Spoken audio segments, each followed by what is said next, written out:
Hello बच्चों, मैं हूँ ऐश्वर्या शर्मा और मैं आपको पढ़ाऊँगी chapter 13 Sultan Ghiyasuddin in the Qazi's court.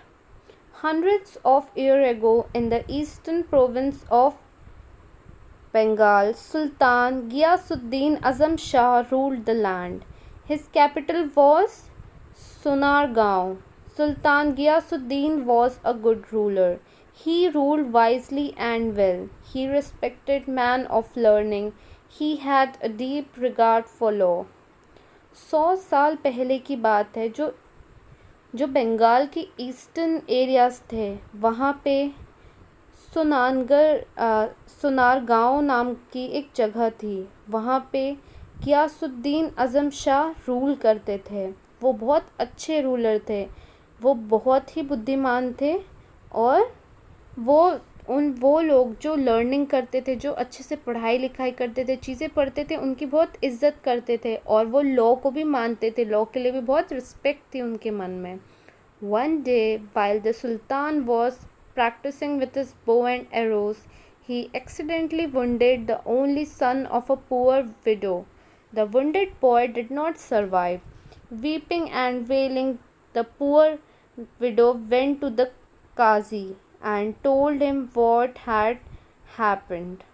और एक दिन की बात है जब सुल्तान अपनी कुछ तीर और धनुष के साथ प्रैक्टिस कर रहे थे तो गलती से एक बहुत गरीब सी विधवा औरत थी, उसका एक ही बेटा था और उन्होंने गलती से उसे मार दिया। उसे चोट लगी और फिर वो मर गया और रोती हुई चिल्लाती हुई वो गरीब सी औरत काजी के पास गई और उन्हें बताया कि क्या क्या हुआ।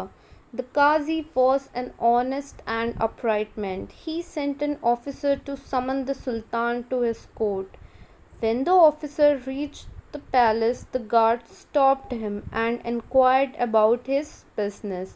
When they learned that he had come to serve a summon on the Sultan, they were shocked.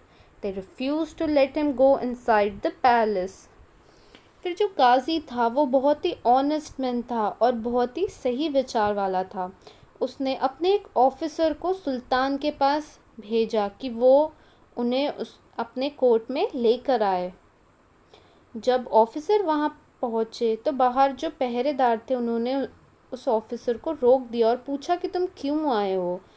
फिर उन गार्ड्स को ये पता चला कि वो इसलिए आए हैं कि वो सुल्तान को काजी के कोर्ट में लेकर जाएं और ये सुन के वो बहुत शॉक हुए और वो लोगों ने उन उन ऑफिसर्स के अंदर जाने से मना कर दिया। The officers was now in a fix. The guard did not allow him to enter the palace, but he knew that he could not return without serving the summon. The Qazi would not take him back. He had to find a way of reaching the Sultan somehow. What could he do? He thought and thought. जो officer थे अब उन्हें कोई ना कोई तरीका तो निकालना ही पड़ता, क्योंकि जो गार्ड थे वो उन्हें पैलेस के अंदर नहीं जाने दे रहे थे। वो उस समन को सर्व किए बिना, मतलब ये बताए बिना कि वो क्यों आए हैं सुल्तान के पास जाकर, और उन्हें ले जाए बिना जा ही नहीं सकते थे, क्योंकि वो जाते तो काजी उन्हें वापस नहीं आने देता और उन्हें किसी ना किसी तरीके से सुल्तान के पास पहुंचना ही था। तो वो लोगों ने सोचा और सोचा। At last he began to sound the azan, the call for the prayer, loudly just outside the palace. It was not yet time for prayer. When the Sultan heard the loud, untimely call, he was greatly surprised. He ordered that the man giving the call should be brought before him immediately.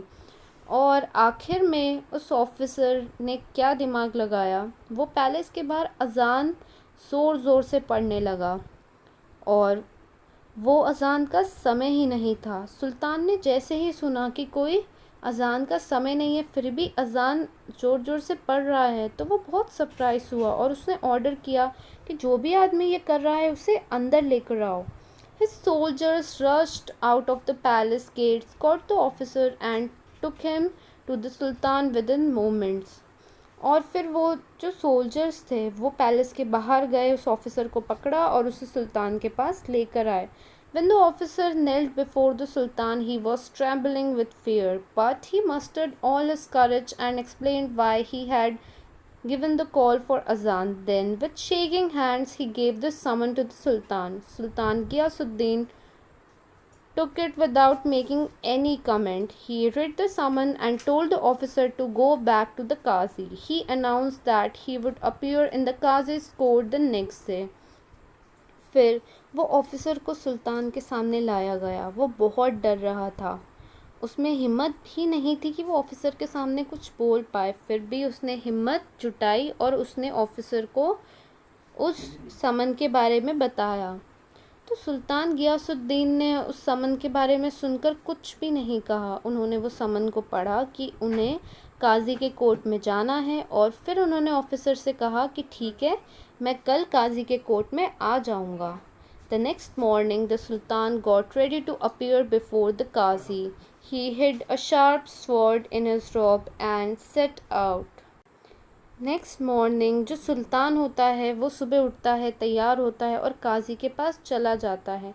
वो अपनी एक जो तलवार होती है उसे छुपा कर लेकर जाता है। The court room was packed with people. Everyone was eager to see what would happen. The Qazi entered and took his place on the high seat of honor. In a little while, Sultan Ghiyasuddin entered the courtroom. Everyone stood up to show respect to the Sultan, but the Qazi did not get up. The Sultan stood in the docks and the trial started. जब काजी court room में पहुँचे तो वहाँ बहुत सारे लोग थे। हर कोई जानना चाहते थे कि हुआ क्या है। तो काजी अंदर आते हैं, उनकी जो सीट होती है सबसे ऊपर, वो वहाँ पे बैठते हैं। थोड़ी देर बाद सुल्तान गियासुद्दीन भी अंदर आते हैं। सब कोई खड़े होते हैं सुल्तान को रिस्पेक्ट देने के लिए, लेकिन वहाँ पे काजी खड़े नहीं होते हैं और सुल्तान जाके कटघरे में खड़े हो जाते हैं। और फिर ये जो ट्रायल होता है, ये जो सभा स्टार्ट होती है कोर्ट रूम में, वो चालू हो जाती है। The widow presented her complaint. The Qazi took note of all the evidence and in a grave voice addressed the Sultan. और फिर जो विडो होती है उसकी जो भी कंप्लेन होती है वो काजी के पास प्रेजेंट करती है, और काजी हर चीज़ें एक जज की तरह पढ़ता है और ज़ोर से आवाज़ में वो सुल्तान को एड्रेस करता है। मतलब सुल्तान को जो भी कहना रहता है वो कहता है। You are guilty of causing the death of the only son of this poor widow. According to the law, you must pay a fine for this offense. I order you to do that without delay.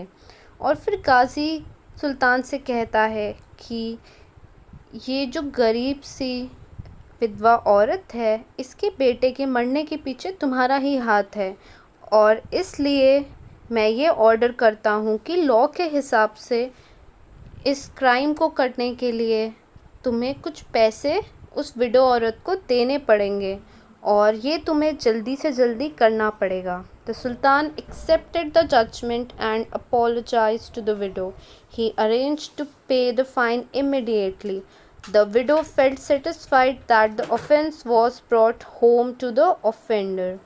और फिर सुल्तान जो भी काजी कहते हैं इस चीज़ को accept कर लेते हैं, और वो इस बात के लिए अपोलोजाइज़ मतलब होता है सॉरी बोलना, सॉरी फील करते हैं।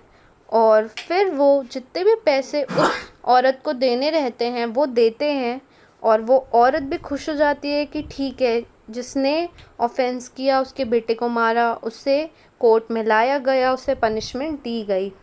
When the case was over, the Qazi got up from the high seat of honor. Respectfully, he bowed to the Sultan and requested him to take his seat.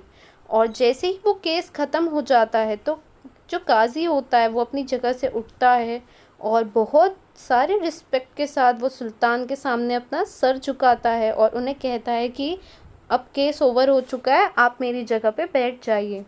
The Sultan then drew the hidden sword from his robes and told the Qazi, I am happy that you did not waver in your duty. You did not hesitate to punish me, otherwise I would have beheaded you with this sword. और सुल्तान जो छुपाकर एक sword रखा रहता है, तलवार रखा रहता है, वो निकालता है और वो काजी से कहता है, मैं बहुत खुश हूँ कि तुमने अपनी ड्यूटी सही तरीके से निभाई। जिसकी गलती थी उससे पनिशमेंट देने में तुमने थोड़ी भी हिचकिचाहट नहीं की। अगर तुम ऐसा नहीं करते, अपनी ड्यूटी अच्छे से नहीं निभाते, तो मैं तुम्हें बी हेडेड कर देता, मतलब मैं तुम्हारी बॉडी से तुम्हारा सर अलग कर देता अपनी तलवार से। The qazi then put his hand under the cushion where the Sultan was seated and brought out a whip. He said, Your Majesty, I am happy because you obeyed the law. Otherwise, I would have whipped you in this court. और फिर जो काजी होता है वो जहाँ जहाँ पे बैठा रहता है वहाँ पे कुशन होता है, उस कुशन के नीचे वो हाथ घुसाता है और फिर एक विप निकालता है। विप मतलब होता है कोड़ा। वो कोड़ा निकालता है और फिर वो राजा से कहता है कि मैं बहुत खुश हूँ कि आपने लॉ को माना, क्योंकि अगर आप ऐसा नहीं करते तो मैंने ये कोड़ा रखा हुआ था। The sultan then got up and embraced the Qazi. Thank God, we both did our duty, he said. Everyone present in the courtroom praised the two great men. और फिर सुल्तान उठता है और काजी की तारीफ़ करते हुए कहता है कि ये बहुत अच्छी बात है कि आपने भी और मैंने भी, हम दोनों ने अपनी ड्यूटी निभाई। हमें जो चीज़ करनी थी, जो सही थी, हमने वही किया। और उस कोर्ट रूम में जितने भी लोग होते हैं सब कोई उन दोनों की तारीफ़ करते हैं।